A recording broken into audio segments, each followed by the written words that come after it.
galing balang araw maging icon. Gusto ko kagaya ko si Idol. Kaya yung tiyag ako tina-times 4. Lagi parang rifle.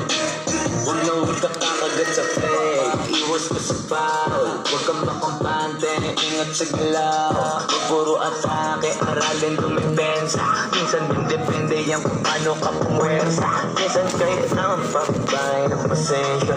Isa yan sa mga pangunahing diferensya. Pag natambakan ka na nung ka mag-aape, pero pag nakalaman ka na nakakampante, sana kuha mo yung punto. Mula simula hanggang sa dulo, dapat isagad mo yung laro mo.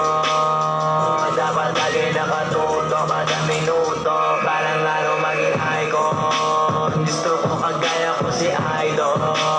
Mala Michael Jordan nung mga high score. Kilalang magaling pagdating sa ring. Balang araw maging icon. Gusto ko kagaya ko si Idol. Kaya yung tiyag ako tina-times 4. Lagi parang rifle. Kasama na sa laro, natural lang madapa, natural na matalisod, natural mabutata. Di ka dapat atitina, di ka dapat mahuga, di ka dapat nangihina, di nila pwede makita. Kung matalo manalo, hanapin ko sa kamali.